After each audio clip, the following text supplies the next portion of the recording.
ဘုရားမြတ်စွာကရွေးချယ်ပြထားတဲ့ပုဂ္ဂိုလ်၃ဦးပဲလူတိုင်းမှာမိမိတို့အပေါ်မှာတစုံတစ်ယောက်ကကုညီဆောင်ရှောက်ဘူးလို့သို့မဟုတ်လောကရေးဓမ္မရေးသင်ကြားပြသဘူးလို့ခြေဆုရှိတဲ့ပုဂ္ဂိုလ်သို့မဟုတ်တစုံတစ်ခုကိုပေးကမ်းလို့ဆင်းရဲဒုက္ခကကယ်တင်ခဲ့လို့ကုညီဆောင်မခဲ့လို့ဆိုတဲ့အကြောင်းတွေနဲ့ခြေဆုရှိတဲ့ပုဂ္ဂိုလ်တွေဆိုတာလောကမှာရှိတာပဲမှန်လားကတင်ညူလို့ဆိုတဲ့စကားမှာကတဆိုတာကိုယ့်အတွက်တဦးတယောက်ကလှုပ်ပေးတဲ့ဆောင်ရွက်လုပ်ကင်ပေးတဲ့မိမိရဲ့အကျိုးအတွက်ဆောင်ရွက်လုပ်ကင်ပေးတဲ့အရာဆိုတာရှိတတ်တယ်အဲ့ဒီရှိတာကိုညူဆိုတာသိတတ်တယ်သိလာတဲ့ပုဂ္ဂိုလ်မိမိပေါ်မှာတစုံတစ်ယောက်ကကျေးဇူးပြုတာကိုသိရှိနားလည်တဲ့ပုဂ္ဂိုလ်ရဲ့အတိမတ်ပြုတဲ့ပုဂ္ဂိုလ်ရဲ့ကျေးဇူးတုံ့ပြန်ပြီးတော့ပေးဆက်တတ်တဲ့ပုဂ္ဂိုလ်ရဲ့ဒီပုဂ္ဂိုလ်မျိုးကိုမြတ်ဗုဒ္ဓရဲ့အဆုံးအမဩဝါဒမှာဆိုရင်တတ္တပုရိသလူတော်လူခေါင်းလို့သတ်မှတ်ပြီးဘာဖြစ်လို့လူတော်လူခေါင်းသတ်မှတ်ရတယ်လဲလို့ဆိုလို့ရှိရင်လောကကြီးမှာကောင်းတဲ့လူနဲ့မကောင်းတဲ့လူကများတယ်မကောင်းတဲ့လူဆိုတာအခုလိုတစုံတစ်ယောက်ကမိမိပေါ်မှာကျေးဇူးတရားရှိခဲ့ပေမဲ့လို့အတိမတ်မပြုဘူးကျေးဇူးတရားကိုခြေဖြတ်တယ်ကျေးဇူးကမ်းတယ်ဆိုလို့ရှိရင်ဒါမမှန်မကန်လို့ရကြောင်းအဲ့ဒီပုဂ္ဂိုလ်မျိုးကိုကျေးဇူးကမ်းတဲ့ပုဂ္ဂိုလ်ဟာသူတော်ကောင်းမဟုတ်ဘူးလူတော်လူကောင်းစရင်ထဲမှာမဝင်ဘူးလူတော်လူကောင်းစရင်ဆိုတာဘာပဲဖြစ်ဖြစ်ကိုယ့်ပေါ်မှာတစုံတစ်ယောက်ကပြုလုပ်ခဲ့ဘူးတဲ့ကျေးဇူးတရားကိုအတိမတ်ပြုရမယ်အဲ့ဒီအတိမတ်ပြုခြင်းဟာသူတော်ကောင်းတွေရဲ့တွင်ပြင်လက္ခဏာတစ်ခုပဲဒီလိုအတိမတ်ပြုတဲ့ပုဂ္ဂိုလ်ဟာသူတော်ကောင်းစရင်ဝင်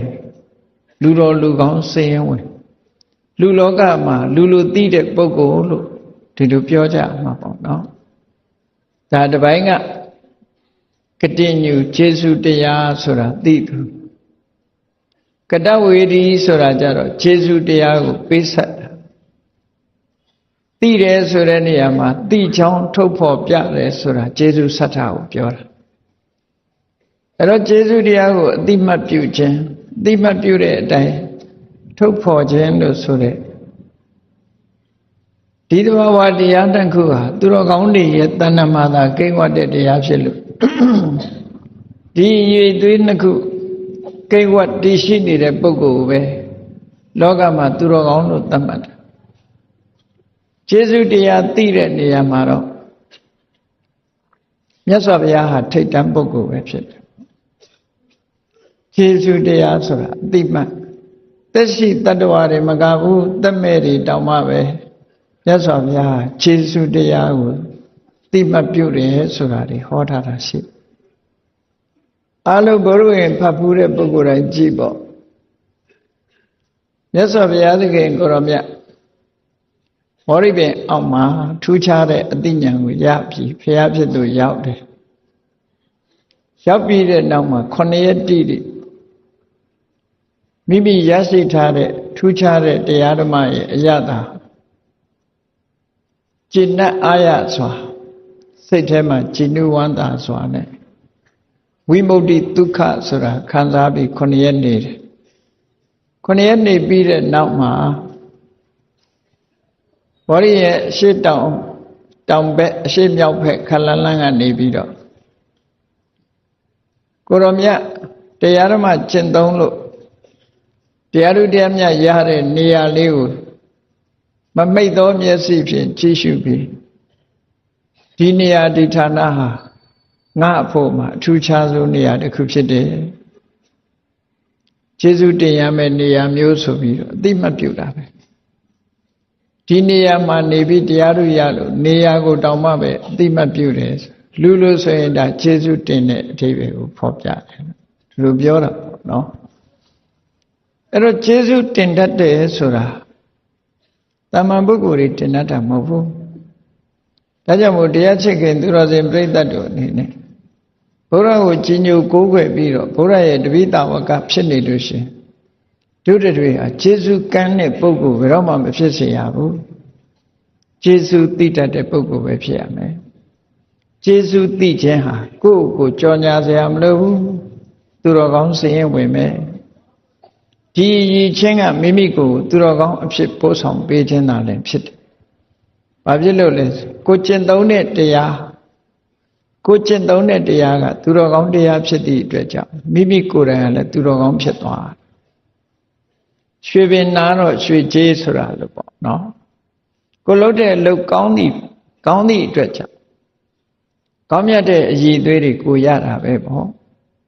။ကျေးဇူးတရားဆိုတာဘယ်ကပဲဖြစ်ဖြစ်မမေ့အပ်တဲ့အရာတစ်ခုအမေအရာတစ်ခုသာဖြစ်တယ်အဲ့ဒီကျေးဇူးတရားကိုသိတတ်တဲ့ပုဂ္ဂိုလ်ကျေးဇူးတရားကိုသိမှုဆိုတဲ့အသိစိတ်ဓာတ်ကြီးပွားတိုးတက်ခြင်းရဲ့အကြောင်းတစ်ခုဖြစ်လို့မြတ်စွာဘုရားက38ဖြာမင်္ဂလာတရားထဲမှာလည်းပဲထည့်သွင်းပြီးတော့ဟောပြောထားတာဗုဒ္ဓဘာသာဝင်တွေသိနေတာသို့တော့အဲ့ဒီမင်္ဂလာတရားကိုသိနေတော့လေကိုယ်တဏ္ဍမှာလက်တွေ့ကျင့်သုံးမှုပြုဖို့လိုအပ်တယ်ဆိုတာတတိထားဖို့လိုအပ်တယ်ပေါ့မင်္ဂလာရှိခြင်းနဲ့ဆိုလို့ရှိရင်တော့ကျေးဇူးသိတဲ့ပုဂ္ဂိုလ်ဖြစ်ရင်မင်္ဂလာရှိတဲ့ပုဂ္ဂိုလ်ပဲလို့ဒီလိုပြောဘယ်လိုပဲမင်္ဂလာရှိပါတယ်ပြောကျေးဇူးမသိတတ်ဘူးကျေးဇူးကမ်းတယ်ဆိုလို့ရှိရင်တော့မင်္ဂလာမရှိဘူးဆိုတာထင်ရှားသွားတယ်ဒါကြောင့်မို့ကိုယ့်ကိုမင်္ဂလာရှိအောင်လဲကိုယ်ပဲလုပ်တာမင်္ဂလာမရှိအောင်ဆိုတာလဲကိုယ်ပဲလုပ်တယ်အရာရာမှာတတိထားဖို့အတ္တမအရေးကြီးတယ်ဘုရားမြတ်စွာရဲ့အဆုံးအမတရားတွေဟာတကယ်သဘာဝအစစ်မှန်တယ်ဟောကြားတာဖြစ်တယ်ပေါ့တွေးခေါ်မျှော်မြင်ပြီးအတွေးနဲ့လုပ်ရမယ့်အရာတွေမဟုတ်ဘူးမြတ်စွာဘုရားအဆုံးအမဟာအလွန်လက်တွေ့ကြသည့်အတွက်ကြောင့်လက်တွေ့ကြတဲ့တရားကိုလည်းပဲလက်တွေ့ကျင့်သုံးမှသာလဲကျိုးကျေးဇူးဆိုတာဖြစ်နိုင်တယ်လက်တွေ့ကျင့်သုံးမှုမရှိဘူးခုလိုတရားဝဲကြီးတွေလုပ်တယ်ဟုတ်တယ်အသိဉာဏ်တွေရအောင်တရားနာကြရလာတဲ့အသိဉာဏ်ကိုအသုံးချဖို့လိုသေးတယ်အသုံးမချဘူးဆိုရင်ဘဝနဲ့တွဲဆက်မပေးဘူးဆိုလို့ရှိရင်တော့အသုံးဝင်တာဖြစ်လာမှာမဟုတ်ဘူးဒါကြောင့်မို့မြတ်စွာဘုရားကတရားနာတဲ့အခါမှာလည်းပဲနံပါတ်1တရားဓမ္မကိုနာယူရမယ်နံပါတ်2မှတ်သားရမယ်နံပါတ်3မှတ်သားထားတဲ့အတိုင်းအဓိပ္ပာယ်ကိုဆင်ခြင်စဉ်းစားတတ်ရမယ်နံပါတ်4လိုက်နာကျင့်သုံးရမယ်လို့ဒီလိုဆိုတာပေါ့အဲ့ဒါလို့လိုက်နာကျင့်သုံးမှသာလင်တရားဓမ္မရဲ့အသိပညာရဲ့တန်ဖိုးဟာပေါ်လွင်ထင်ရှားလာမှာဖြစ်တယ်သိတော့သိပါရဲ့မလုပ်ဘူးဆိုလို့ရှိရင်လည်းကြိုးကျေးဇူးခံစားရမှာမဟုတ်ဘူးဒါကျိုးကျေးဇူးခံစားခြင်းလို့ရှိရင်မြတ်စွာဘုရားတရားတော်ဆိုတာဆေးနဲ့အလားတရာတူတယ်ယောဂပြောက်ခြင်းဆေးတော့ရတယ်လို့ကျိုးကျေးဇူးကိုခံစားခြင်းနဲ့ဆိုရင်လက်တွေ့လိုက်နာကျင့်သုံးဖို့လိုတယ်မြတ်စွာဘုရားဟောတဲ့တရားဟာအကျဉ်းချုပ်ပြီးပြောမယ်ဆိုရင်2မျိုးတည်းပဲဟောတာတစ်မျိုးကတော့ရှောင်ရံနဲ့တစ်မျိုးကဆောင်ရံဒီနှစ်ခုပဲဟောတာဘယ်ဟာကိုမလုပ်ရဘူးဘယ်ဟာကိုလုပ်ရမယ်ဒါပဲခွဲခြားဟောတာအကျဉ်းချုပ်လိုက်လို့ရှိရင်2မျိုးအဲ့ဒီ2မျိုးဟာတမန်ပုဂ္ဂိုလ်တွေအလွယ်တကူသိနိုင်လားဆိုတော့မသိနိုင်ဘူးမသိနိုင်သည့်အတွက်ကြောင့်ရှောင်ရမယ့်အရာလှုပ်ချင်လှုပ်မိနေတယ်ဆောင်ရမယ့်အရာလည်းရှောင်ခြင်းရှောင်နေမိတတ်တယ်ပေါ့အဲ့ဒါကြောင့်မို့ဘဝမှာလှုပ်တဲ့နာနဲ့မလှုပ်တဲ့နာရှောင်ရံဆောင်ရံဆိုတာတွေကိုကွဲကွဲပြားပြားသိရှိဖို့အတွက်တရားနာကြတာဖြစ်တယ်နော် ဘုရားရဲ့အဆုံးအမတွေရဖို့ဘုရားဘာသာဝင်တွေဟာမြတ်စွာဘုရားအဆုံးအမသိရှိနားလည်မှုဆိုတဲ့အသိပညာအတွက်ဘုရားကိုကိုးကွယ်ကြတယ်ဘုရားကိုကိုးကွယ်တယ်လို့ဆိုတာမြတ်စွာဘုရားရဲ့အဆုံးအမကိုလိုချင်လို့ကိုးကွယ်တာဘုရားရဲ့တကုတော်အနန္တနဲ့ကိုယ့်ကိုမဆမယ်ဆိုတဲ့ရည်ရွယ်ချက်နဲ့ကိုးကွယ်ရတာမဟုတ်ဘူးသို့တော်လည်းနတ်ကိုးကွယ်တဲ့အစဉ်လာတွေကြောင့်လူတွေမှာလမ်းချော်နေတာတွေရှိတယ်ပေါ့လမ်းချော်သွားတယ်နတ်ကိုးကွယ်တဲ့အစဉ်လာဆွဲကြီးကဆွဲနေသည့်အတွက်ကြောင့်နတ်ကမတယ်လို့ယူဆတယ်လို့ပဲဘုရားသခင်ကလည်းတို့မလိုက်မယ်ဆိုတဲ့အတွေးတွေနဲ့ဘုရားကိုကိုးကွယ်တယ်ဘုရားဘာသာဝင်တွေမှာလည်းဒီအစွဲတွေကရောထွေးပြီးတော့တွက်ဖက်ပြီးပါလာနေတတ်တယ်ဒါကြောင့်မို့ဘုရားကိုးကွယ်တာတောင်မှပဲရိုးရိုးမကိုးကွယ်နိုင်ဘူးနေတဲ့နန်းတဲ့ဘုရားကိုးကွယ်တာတို့ဒီဘုရားကိုးကွယ်တော့စီးပွားတက်တယ်လို့ဆိုတာဒီဘုရားကခိုက်တယ်ဆိုတာတို့ဘုရားဘာသာဝင်တွေအတိုင်းဝိုင်းမှာပြောတာနေကြားနေတာဒါမဖြစ်တဲ့ကိစ္စတွေပေါ့နော်အစစ်မှန်မသိလို့အသိပညာမပြည့်ဝလို့ဒီလိုအနေထားမျိုးတွေပြောတာဘုရားမှန်တယ်ဗျဘယ်ဘုရားပဲဖြစ်ဖြစ်ကိုယ်ွယ်တိုက်တဲ့အရေးချင်းတွေနဲ့ဂုဏ်တော်တွေနဲ့ပြည့်ဝတယ်ဘုရားကိုရည်စူးရမှာအခုလက်ရှိပွင့်တော်မူတဲ့ခေါရဝမြတ်စွာဘုရားကိုရည်စူးတယ်ဒီကနေဆက်နွယ်ပြီးတော့အတိတ်ကပွင့်ခဲ့တဲ့ဘုရားတွေကိုရည်စူးတယ်အဲ့ဒီဘုရားတွေကလွဲလို့တခြားရည်စူးเสียမရှိဘူးဘယ်ဘုရားပဲဖြစ်ဖြစ်အဘိယုတဉာဏ်တော်ကြီးနဲ့ပြည့်စုံပြီးတော့တရားတွေရဲ့အကျိုးကိုပညာနဲ့မျှော်မြင်ပြီးအကျဉ်းတရားနဲ့ဆောင်ရွက်ပေးတော်မူတာကြီးပဲအားလုံးအဲ့ဒါကြောင့်မို့လို့မြတ်စွာဘုရားတိုင်းဖရာတိုင်းဟာကိုယ်ွယ်တိုက်တဲ့အရေးချင်းတွေတနည်းပြောမယ်ဆိုရင်အရဟံလို့ဆိုတဲ့ပူဇာဝိတေတပူဇော်အထူးကိုခံလိုက်တဲ့ဂုဏ်တွေနဲ့ပြည့်စုံတာကြီးပဲဘယ်ဖရာပူဇော်တူတူပဲသို့တော့မလိုလားအပ်တဲ့အတိတ်ကပါလာတဲ့အစွဲလန်းတွေကြောင့်လူတွေဟာကြောက်စင်းလူအိမ်မကိုးကွယ်ကောင်းမှုတို့ဒီလိုပြောတဲ့လူတွေလည်းရှိတာပဲဟိုဟာမကိုးကွယ်ရဘူးဒီဟာမကိုးကွယ်ရဘူးဒီဟာတွေကမှန်ကန်တဲ့ဟာတွေမဟုတ်ပါဘူးမမှန်ကန်ဘူးမြတ်စွာဘုရားရဲ့အဆုံးအမတော်တည်တည်ချာချာသိလို့ရှိရင်အစွဲလန်းတွေမြတာဖြစ်တယ်ပေါ့အေးဘုရားဆိုဒီမှာကိုယ်ဝယ်တိုက်တဲ့ဘုရားတွေကြည့်မှုဘုရားကိုရည်စူးပြီးကိုယ်ဝယ်မယ်ဆိုရင်ကောင်းကျိုးချမ်းသာတွေရမှာပဲကိုယ်ဝယ်တဲ့အခါမှာလက်လဘလိုချင်လို့စီးပွားတက်ချင်လို့ကိုယ်ဝယ်တာမျိုးမဖြစ်စေရဘူးမြတ်စွာဘုရားရဲ့အဆုံးအမကိုသိရှိနားလည်ပြီးမြတ်စွာဘုရားကိုပူဇော်ဖို့ကြီးညိုဖို့လေးစားဖို့အဆုံးအမတွေအမှတ်ရဖို့ဆိုတာကိုယ်ဝယ်ရမြတ်စွာဘုရားသခင်ကိုရမြတ်ကလည်းတခြားဘာသာတွေကိုးကွယ်တဲ့ဘုရားမျိုးမဟုတ်ဘူးတရားတွေရဲ့အကျိုးကိုဆောင်းတယ်ဆိုတာဘယ်ပုံပဲနည်းဆောင်းတာတော့ကိုယ့်ကိုနည်းနည်းစဉ်းစားကြည့်မိဘကသာသမီတွေအကျိုးကိုဘယ်လိုဆောင်ရွက်တယ်လဲဆရာတွေကတပည့်အကျိုးကိုဘယ်လိုဆောင်ရွက်တယ်လဲဆိုတာကိုကြည့်လိုက်မြတ်စွာဘုရားဆောင်ရွက်မှုကအဲ့ဒီအတိုင်းပဲလောကမှာလက်တွေ့မိဘကသာသမီအကျိုးဆောင်ရွက်တယ်လို့ဆိုတာဘာပြောတော့အေးဒီလမ်းမသွားနဲ့ဒီလမ်းသွားဒါမလုပ်နဲ့ဒါလုပ်ဟောလှုပ်တဲ့နာနဲ့မလှုပ်တဲ့နာပဲခွဲပြောတာဒါသာသမီအကျိုးဆောင်ရွက် ဒီတဲ့ပို့လားဆိုမပို့ဘူးဆုံးမဩဝါဒပေးတာမိဘကသားသမီးကိုပညာတတ်ကြီးဖြစ်အောင်လုံနိုင်သလားမလုံနိုင်ဘူးလားလို့ကိုယ့်အကိုသေချာစဉ်းစားကြည့်မိဘလှုပ်ပေးတာဘာလဲကိုယ်သားသမီးပညာတတ်စေခြင်းလို့ရှိရင်ကျောင်းကောင်းကောင်းတက္ကသိုလ်ကောင်းကောင်းမှထားပေးတယ်ဆရာကောင်းကောင်းစီအနံပေးတယ်ငွေကြေးတနာလုံလောက်အောင်ထောက်ပံ့ပေးတယ်ဒီတဲ့ပို့ရလားမပို့ဘူးเนาะဒါပဲလုပ်ပေးတာလေဒါဖြင့်သားသမီးကမိဘရဲ့ဆန္ဒအတိုင်းသူကိုယ်တိုင်ကြိုးစားအားထုတ်မှပညာတတ်ဖြစ်တာသူကမလုပ်ဘူးဆိုလို့ရှိရင်ဖြစ်ပါမလားဒီအတိုင်းပဲဒါလက်တွေ့အချဆုံးပဲ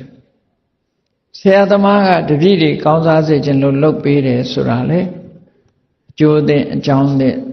လမ်းညွှန်ပြသခြင်းပဲဖြစ်တယ်တခြားဓိတဲ့ပို့ပြီးတော့လုပ်ပေးနိုင်တာ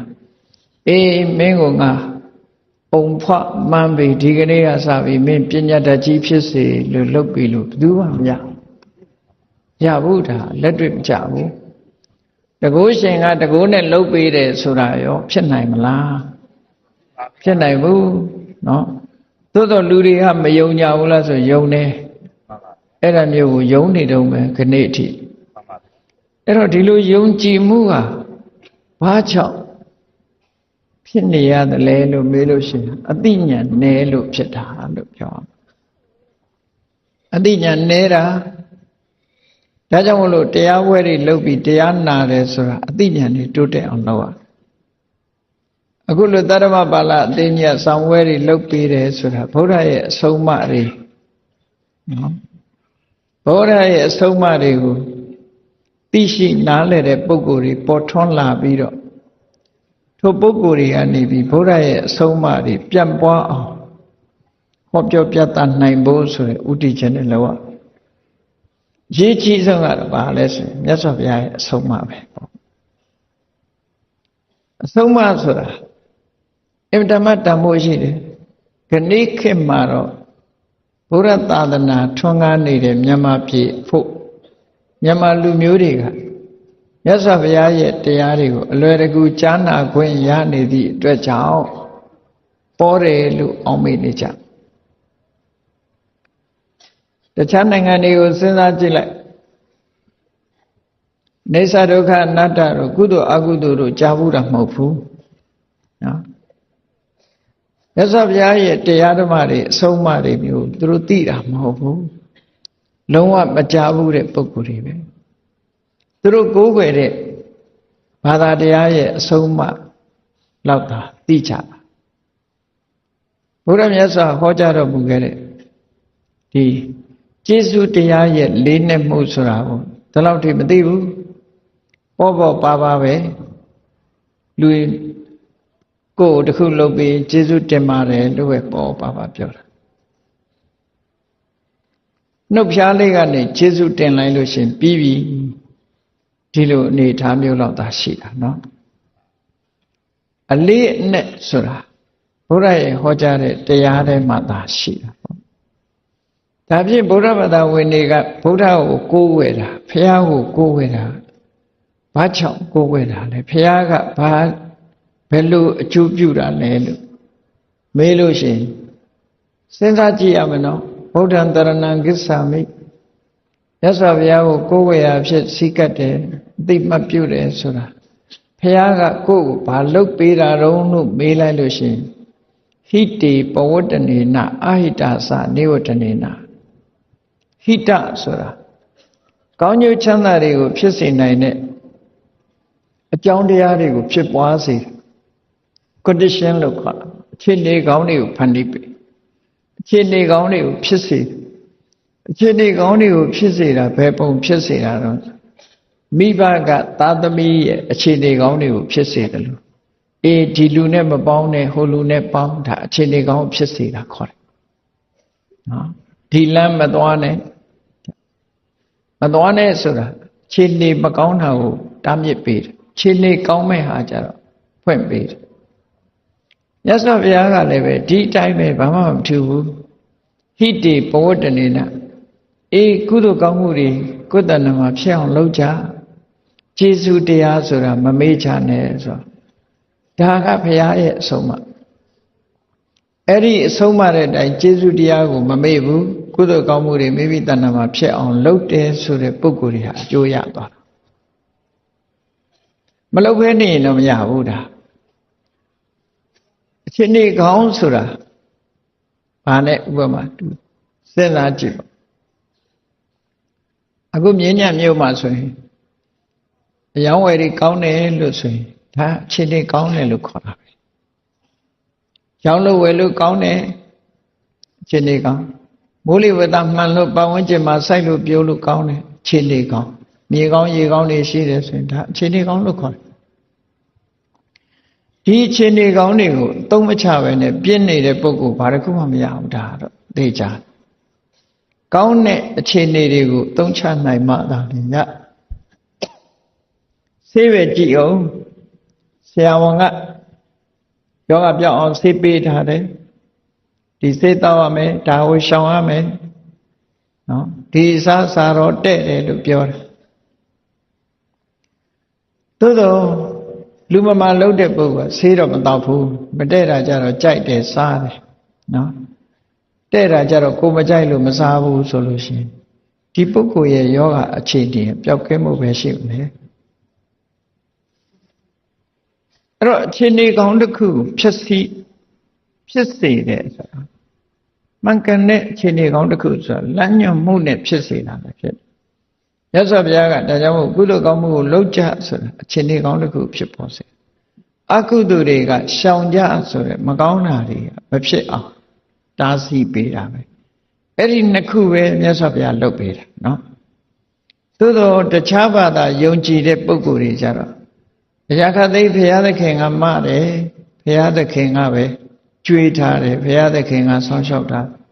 ဘုရားသခင်ကအရာခသိကိုဖန်ဆင်းတယ်ဆိုတဲ့အတွေးရှိတဲ့ပုဂ္ဂိုလ်တွေကြတော့တစ်မျိုးပေါ့သူတို့ကတကူယုံကြည်ပြီးတော့အစွမ်းတကူနဲ့မလိမ့်နိုးနိုးနဲ့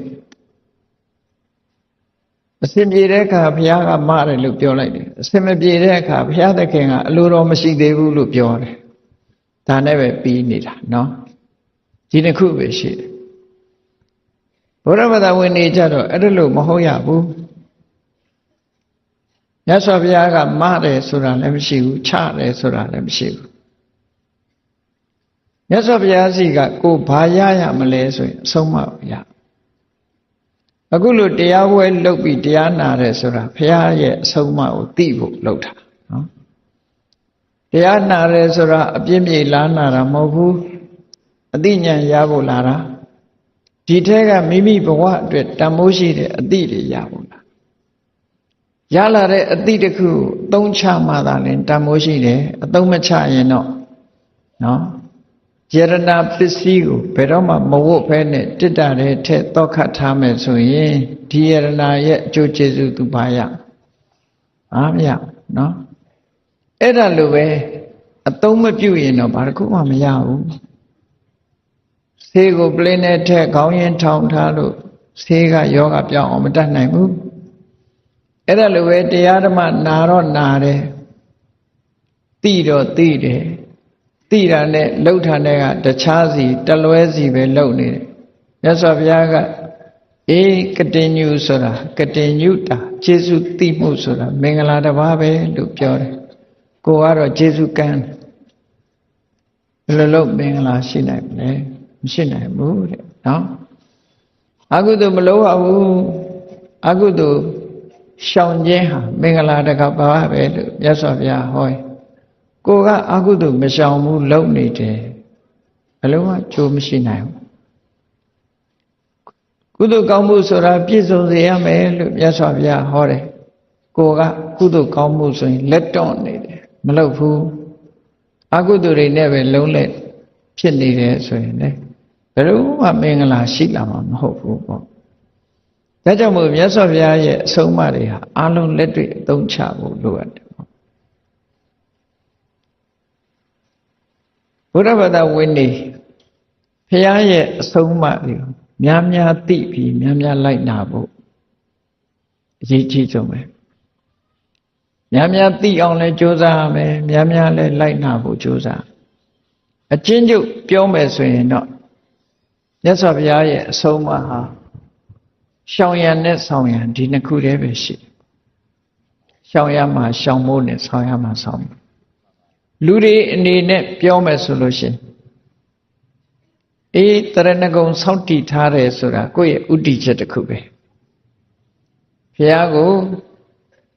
ကိုယ်ဝေယဖြစ်အတိမတ်ပြုတယ်အားကိုးတယ်ယုံကြည်တယ်ဘဝကိုအနှံ့တယ်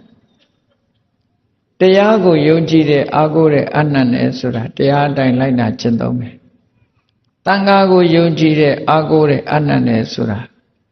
တန်ခါနဲ့ဆက်ဆက်ပြီးတော့ကုသိုလ်ကောင်းမှုတွေလုပ်မယ်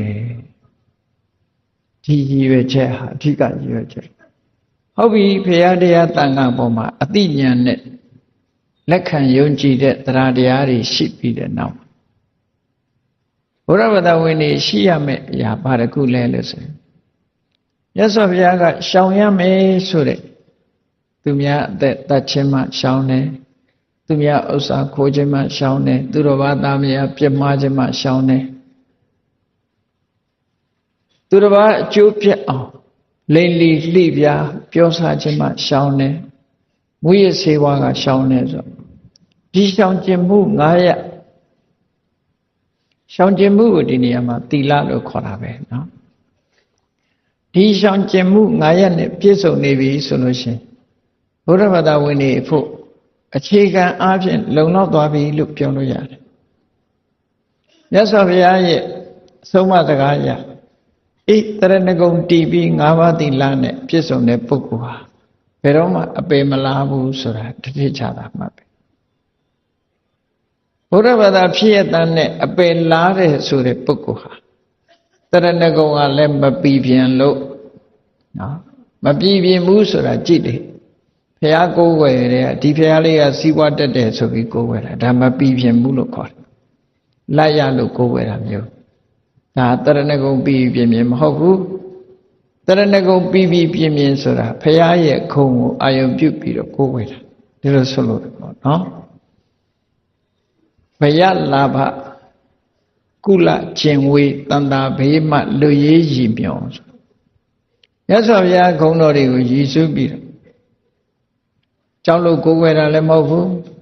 နော်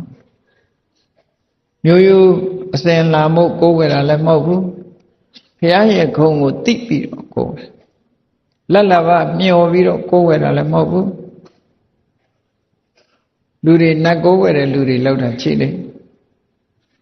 ကိုစားတဲ့အစာလေးနတ်ကိုရှင်ကြီးစားတော့ခေါ်ပါတောက်တော့ခေါ်ပါဘယ်တော့လာစားရှင်ကြီးစားတော့ခေါ်ပါတောက်တော့ခေါ်ပါဆိုခေါင်းပေါ်မှာဝဲလိုက်သေးတာ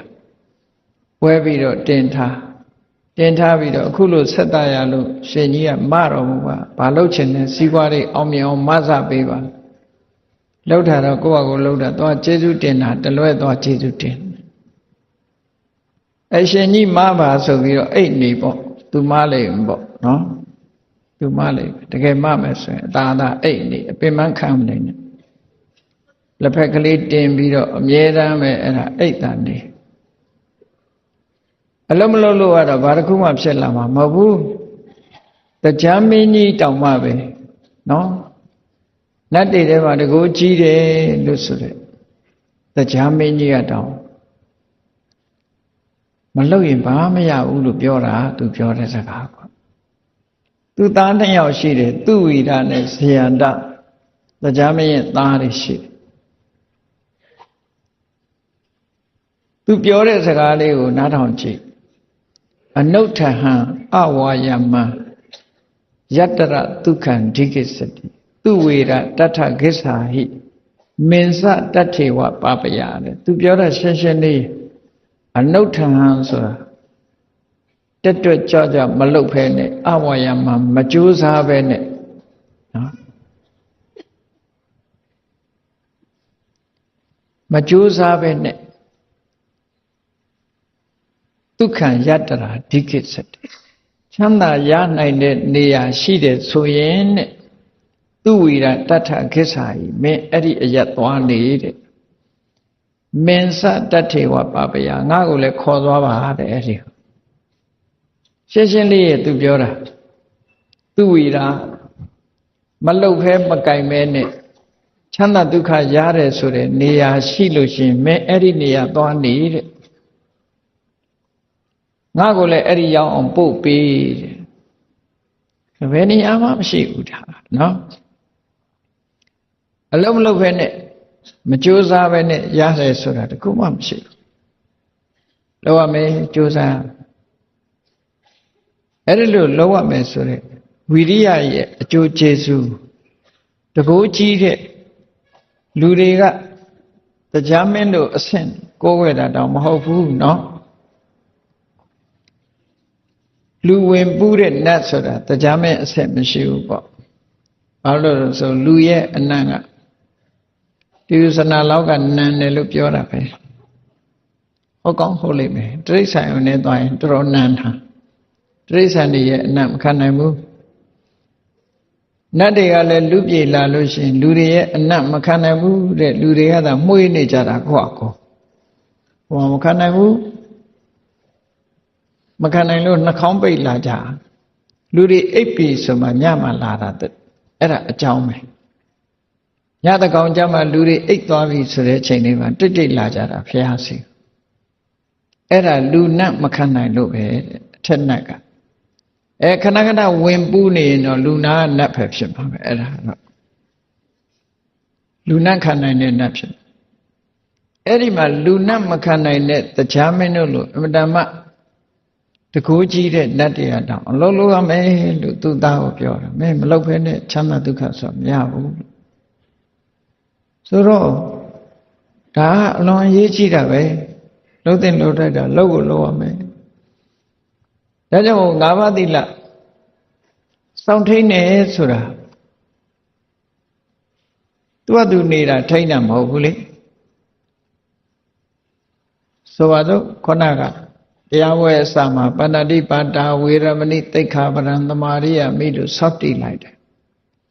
စောင့်တည်လိုက်တာသမာဒါနစေရနာလို့ခေါ်တယ်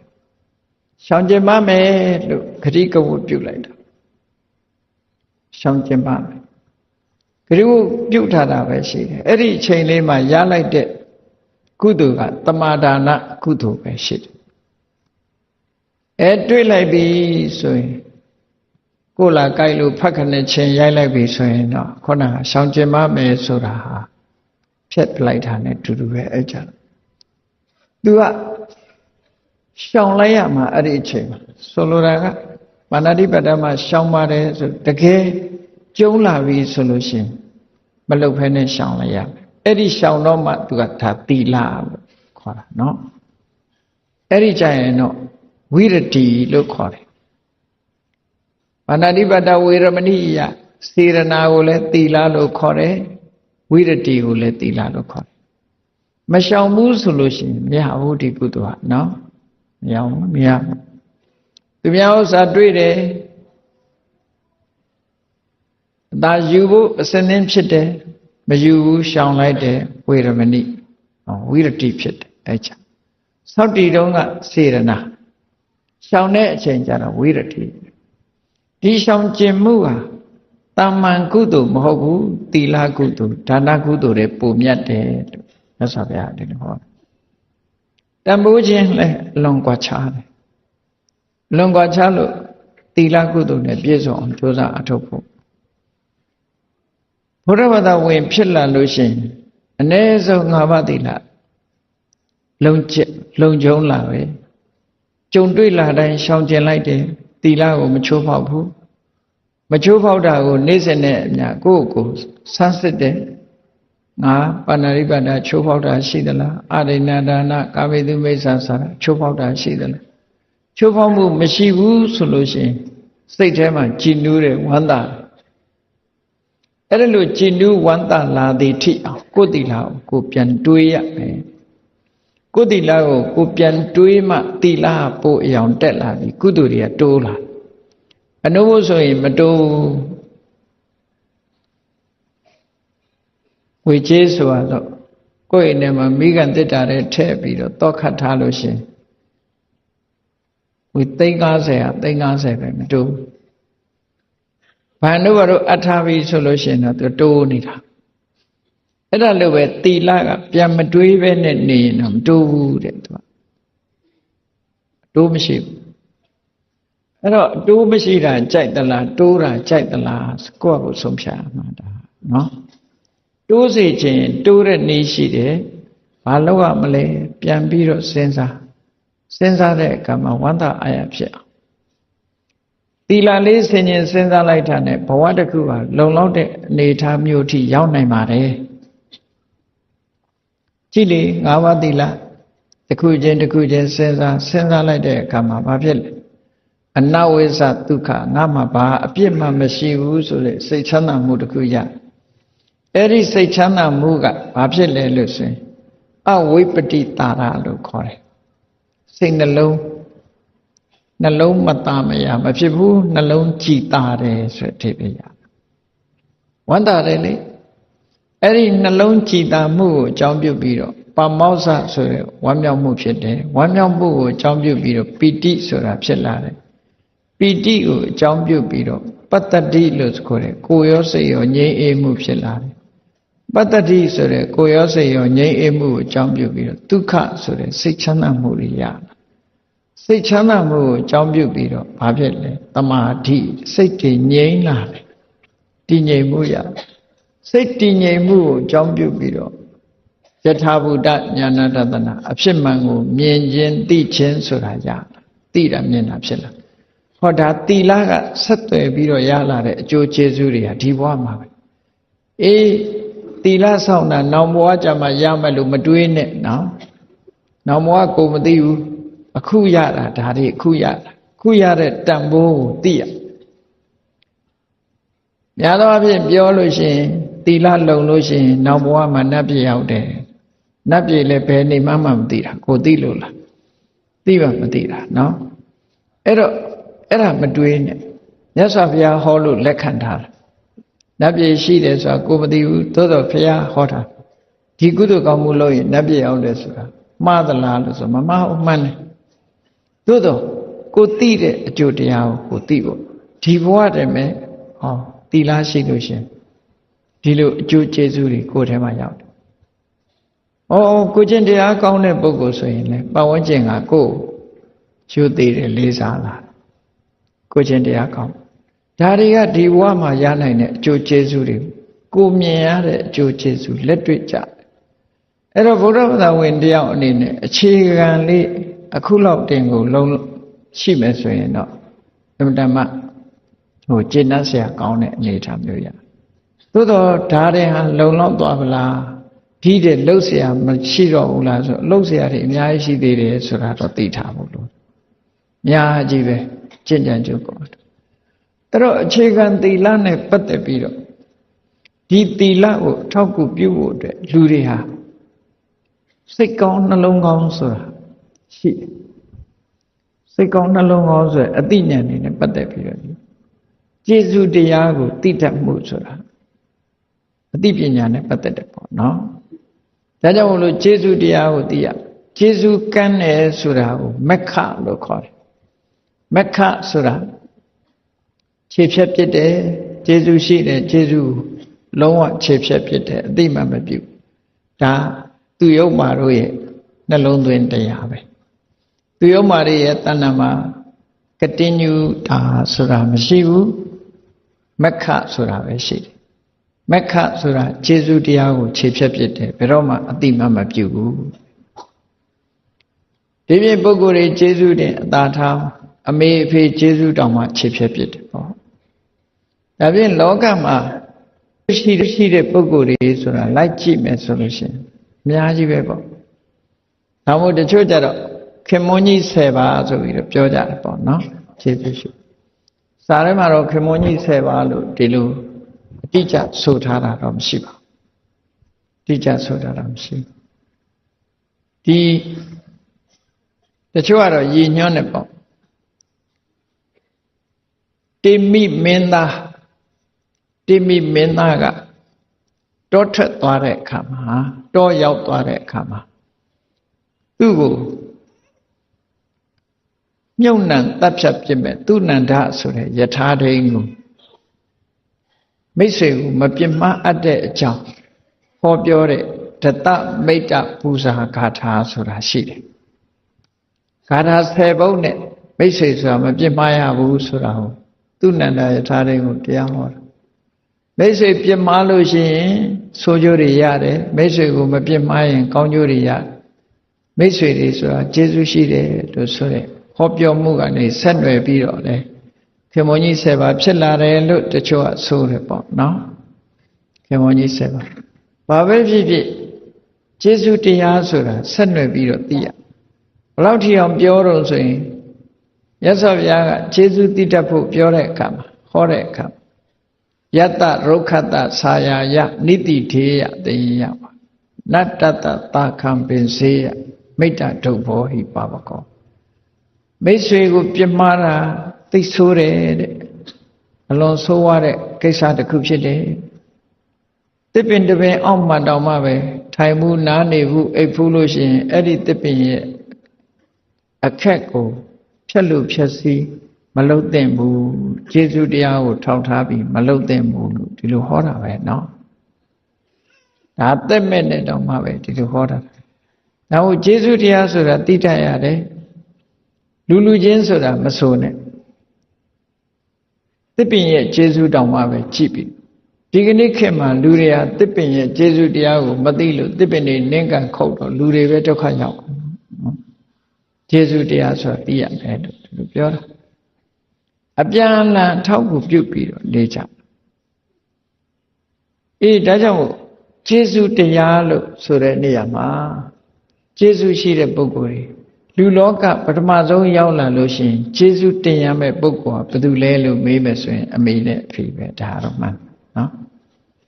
ဒါဖြင့်အမေအဖေကဘာတွေကျေးဇူးပြုခဲ့တာတုံးလို့မေးတဲ့အခါကျတော့အဖြေအမျိုးမျိုးထွက်ကောင်းထွက်လိမ့်မယ်မြတ်စွာဘုရားကတော့3 ချက်တည်းပဲဟောပြထားတယ်ဒီ3 ချက်ကအလုံးကိုခြုံပြီးငုံပြီးတဲ့3 ချက်ပဲ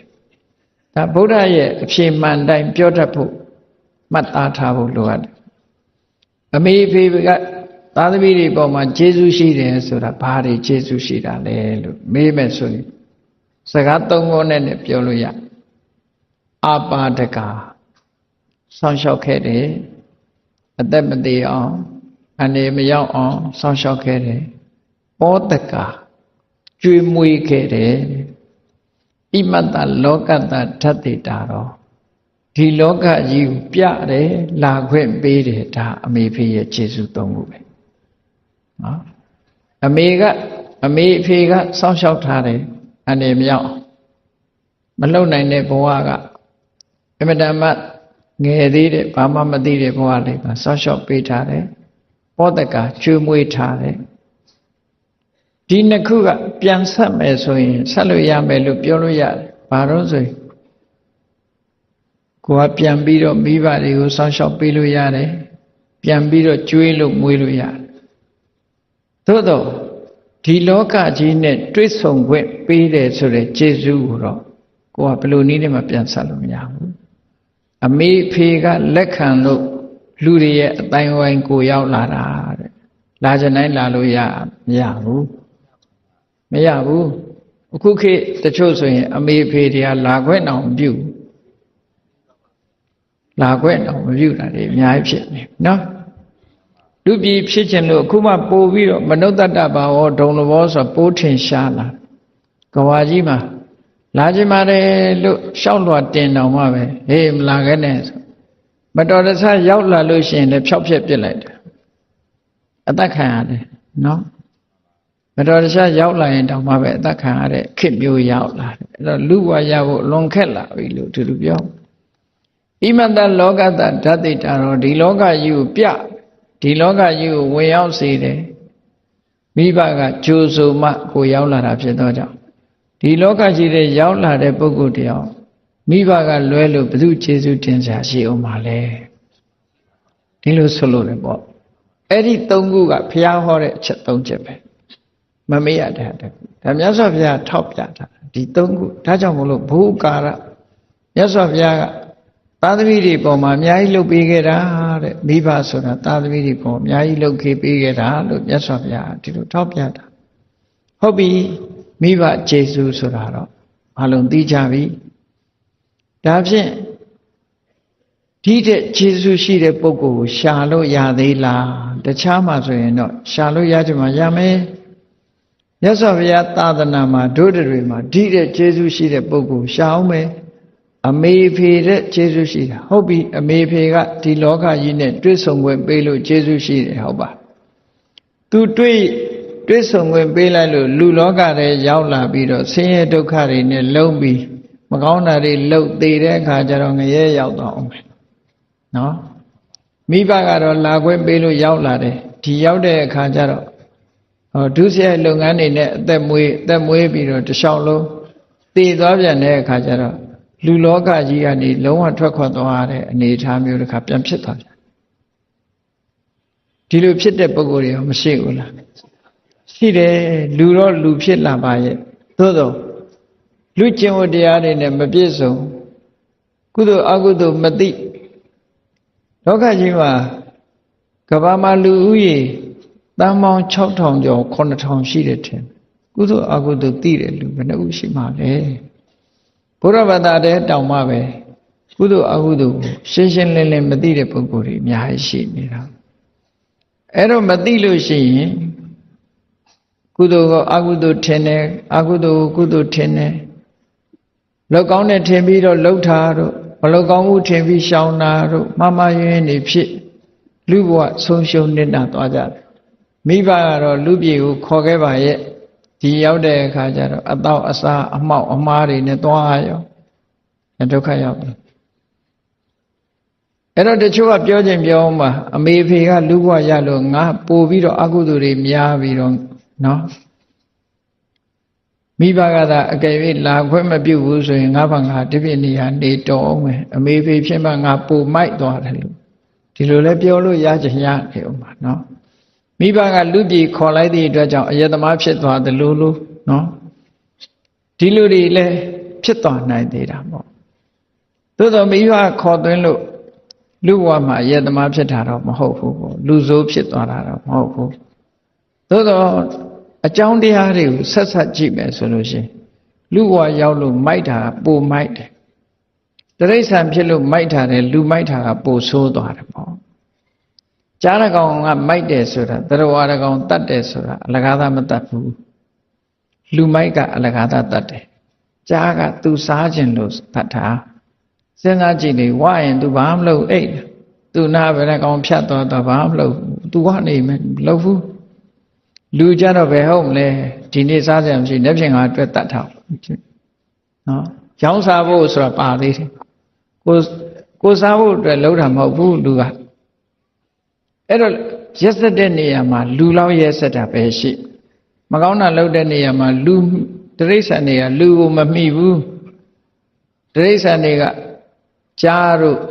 ချင်းသေးတို့တရားတွေကိုတတ်စားတယ်ဆိုတာစားလို့စားတာသူတို့နော်ရောင်းစားခြင်းလို့တတ်တယ်လို့မရှိဘူးသူတို့မှာနော်ရောင်းစားဖို့ဆိုတာမရှိဘူးသူတို့ဝါလို့ရှိရင်ပြီးရောဘာမလုပ်တော့နေ့ရက်သုံးရက်အိတ်နေတော့ဘယ်ကောင်မှမတတ်တော့လူကတော့ပဲဟုတ်လေအဲ့တော့လူကပို့ဆိုးတယ်ပို့ဆိုးတော့လူဆိုးရာကလူဆိုတာဟာကောင်းကျင်ရင်လည်းဟုတ်ထိတ်တန်းရောက်သွားတာကောင်းကျင်ရင်လည်းဖရာအဆင့်ထိရောက်သွားဆိုးကျင်ပြီဆိုတော့ရင်လည်းဒေဝဒတ်လိုပဲအဝိဇ္ဇိဂျိုးကဖြစ်သွားအဆိုးဆုံးဆိုတာလေဆိုးဆုံးကိုရောက်သွားတာလေလူပဲအကောင်းဆုံးကိုရောက်နိုင်တာလေလူပဲပေါ့အေးဒါကြောင့်မိဘတဲ့ပို့ပြီးတော့ကျေးဇူးတင်စရာကောင်းတဲ့ပုဂ္ဂိုလ်ရှာကြည့်အောင်မရှိဘူးမဟုတ်ဘူးရှိနေသေးတယ်မိဘကတော့ဟုတ်တယ်လူလောကဝင်ပေးလိုက်လို့ကျေးဇူးတင်စရာကောင်းတယ်လို့ပြောရမယ်လူဖြစ်လာတယ်မိဘရဲ့အကျိုးကျေးဇူးကြောင့်ကျေးဇူးတရားကြောင့်လူဖြစ်လာဒါဖြင့်မိဘတဲ့ပို့ပြီးတော့ကျေးဇူးတင်စရာကောင်းတဲ့ပုဂ္ဂိုလ်မြတ်စွာဘုရားကထောက်ပြထားတာရှိတယ်ဒါကြောင့်မို့လို့နော်ကျေးဇူးတရားအကြီးမားဆုံးပုဂ္ဂိုလ်၃မျိုးဆိုတာမြတ်စွာဘုရားဟောထားတာရှိတယ်အဲ့ဒီထဲမှာမိဘပြောလို့တော့မဟုတ်ဘူးအကြီးမားဆုံးပုဂ္ဂိုလ်၃ဦးဆိုတာဘယ်လိုပုဂ္ဂိုလ်လဲတဲ့မိမိကိုဖရာတရားတန်ခါယရဏ၃ပါးကိုးကွယ်စိကတတ်အောင်လမ်းညွှန်ပြသတဲ့ပုဂ္ဂိုလ်တဲ့အဲ့ဒီပုဂ္ဂိုလ်ဟာကျေးဇူးရှင်တွေထဲမှာတော့ကြီးမားတဲ့ကျေးဇူးရှင်တစ်ခုပဲ သူ့ရဲ့ကဲတင်မှုဟာအလွန်ကြီးမားတယ်လို့ဒီလိုပြောအကယ်၍ကိုယ်ွယ်မှုမှားသွားရင်ဒီပုဂ္ဂိုလ်ဟာဒုက္ခရောက်သွားနိုင်တယ်မှန်ကန်တဲ့ကိုယ်ွယ်မှုမှန်ကန်တဲ့လမ်းကြောင်းပေါ်ကိုတင်ပေးလိုက်လို့ဘုရားကိုကြည်ညိုတတ်လာတယ်တရားကိုကြည်ညိုတတ်လာတယ်သံဃာကိုကြည်ညိုတတ်လာတယ်ဆိုတဲ့ပုဂ္ဂိုလ်ဟာမြတ်စွာဘုရားဟောတဲ့အတိုင်းယေကေစီဗုဒ္ဓံတရဏံကတာတေနတ္တိခမိတ်တန္တိအပါယဘူမိဘုရားတရားတန်ခါကိုယ်ဝဲစိကတ်တဲ့ပုဂ္ဂိုလ်ဟာအပယ်လေးပုံမရောက်ဘူးလို့များစွာကဲအပယ်ကနေကဲတင်ပေးရမကြပြီဘူးလားမိဘကအပယ်ဟာကဲတင်ပေးနိုင်တာမရှိသေးဘူးလေလောကကြီးပဲသူကပြသပေးလိုက်တာပဲရှိဒါမိဘရောဒီထက်ပါလို့မရဘူးလားဆိုရတယ်မိဘတိုင်းတော့မရဘူးနော်မိဘတိုင်းတော့မရမိဘကိုယ်တိုင်းကိုကဒီတရားတွေအသက်တတ်နေလို့ရှင်ကိုယ်ပဲဝင်တတ်အမှာပဲလေဖြစ်နေတယ်ပေါ့နော်အဲ့တော့တရဏဂုံသီလတရဏဂုံ၃ပါးကိုကိုယ်ွယ်စိတ်ကတတ်အောင်လမ်းညွန်ပြသပေးလို့သူ့ရဲ့ခြေဆုတရားကြောင့်တရဏဂုံတည်တဲ့ပုဂ္ဂိုလ်ဖြစ်ပြီဆိုရင်အဲ့ဒီပုဂ္ဂိုလ်ဟာတရဏဂုံတည်သူဆိုတဲ့ပုဂ္ဂိုလ်ပုံမှာသူဟာတရဏဂုံတည်အောင်လုပ်ပေးတဲ့ဆရာဟာနော်လမ်းညွှန်ပေးတဲ့ပုဂ္ဂိုလ်ဟာကြီးမားသောကျေးဇူးရှင်တူပဲဖြစ်တယ်ဟောဒီတိုင်းမိဘမပါဘူးနော်ဒါမြတ်စွာဘုရားဒါကိုထောက်ပြတရဏဂုံတည်သွားပြီဆိုရင်အပယ်လေးပုံကလွတ်သွားပြီ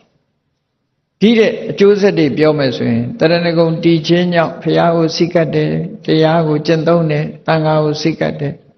အဲ့ဒီဘုရားတရားတန်ခါ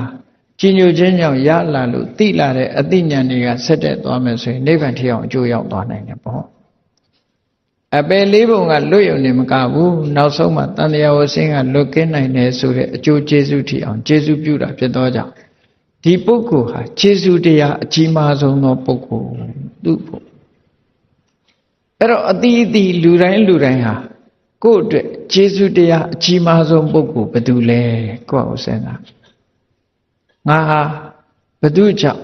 ဘုရားတရားတန်ခါယရဏ၃ပါးဆိုတဲ့ကြီးညိုမှုလေးစားမှုဆိုတဲ့အသိဉာဏ်ကိုရပြီးတော့ကြီးညိုကိုးကွယ်တာလဲလို့ဆိုတာကိုကြည့်လိုက်လို့ရှင်အဲ့ဒါလို့ကြီးညိုကိုးကွယ်တာအောင်ဟောပြောတဲ့ပုဂ္ဂိုလ်ဟာအမေအဖေတွေကလည်းဖြစ်ခြင်းဖြစ်မယ်ဆရာသမားလည်းဖြစ်ခြင်းဖြစ်မယ်မိတ်ဆွေလည်းဖြစ်ခြင်းဖြစ်မယ်ဘယ်သူပဲဖြစ်ဖြစ်တရဏဂုံတည်အောင်သူ့ကိုအကြောင်းပြုပြီးတော့ကိုဟာတရဏဂုံတည်ခဲ့တယ်ဗုဒ္ဓဘာသာစစ်ဖြစ်လာတယ်ဆိုလို့ရှိရင်တော့ဒီပုဂ္ဂိုလ်ဟာကိုယ့်အတွက်အကြီးမားဆုံးသောကျေးဇူးရှင်ကြီးပဲလို့ဒီလိုသတ်မှတ်ခိုင်းတာမြတ်စွာဘုရားเนาะဒါကတူနောက်ဒုတိယလိုက်ပြီးတော့ရှာမယ်ဒီဘုရားတရားတန်ခါယရဏ၃ပါးကိုယ်ဝဲစိတ်ကပ်ရုံများမကဘူးနောက်တစ်ခါဒီတဲ့အရေးကြီးတာဘာလဲလို့ဆိုရင်အမှန်တရားကိုသိဖို့အရေးကြီးတယ်ဘုရားတရားကိုယ်ဝဲဘုရားတရားတန်ခါယရဏကိုယ်ဝဲစိတ်ကပ်တယ်ဆိုတာလမ်းကြောင်းအမှန်ပေါ်ရောက်ရုံနဲ့ရောက်သေးတယ်သို့သောအမှန်တရားကိုသိမှလမ်းမချော်မှာဖြစ်တယ်ပေါ့ကြည့်တယ်ဘုရားတရားတန်ခါတော့ကိုယ်ဝဲကြပါရဲ့လမ်းချော်နေတဲ့ပုဂ္ဂိုလ်တွေအများကြီးရှိတယ်အဲ့ဒါလို့လမ်းမချော်အောင်အမှန်တရားကိုသိအမှန်တရားဆိုဒီမှာသစ္စာ၄ပါးကိုပြောတာဒီနေရာသစ္စာ၄ပါးဆိုတဲ့အမှန်တရားကိုမသိဘဲနဲ့တန်တရားဝကလွတ်တယ်ဆိုတဲ့ပုဂ္ဂိုလ်မရှိဘူးမြတ်စွာဘုရားကိုယ်တိုင်ကနေပြီးတော့ဉာဏ်တော်တွေကိုဆုံးမဟောကြားပေးတာရှိတယ်ဟောဒီသစ္စာ၄ပါးကိုမသိလို့တဲ့ငါရောသင်တို့ရောတန်တရားထဲမှာကျင်လည်ခဲ့ရတဲ့ဘဝတွေမြောင်များလှပြီအနမတက်ကတန်တရားတစ်ခွဲမှာဟောဒီသစ္စာ၄ပါးကိုမသိလို့တို့တွေကတန်တရားလဲလာခဲ့ရပြီလို့မြတ်စွာဘုရားကဒီလိုဟောတယ်စတုဏံအရိယသစ္စာနံယထာဘူတံအဋ္ဌတနာသစ္စာ၄ပါးကိုအမှန်မမြင်လို့သင်တို့ရောငါရောတန်တရားထဲမှာဆင်းရဲဒုက္ခအမျိုးမျိုးနဲ့ကြုံခဲ့ရတယ်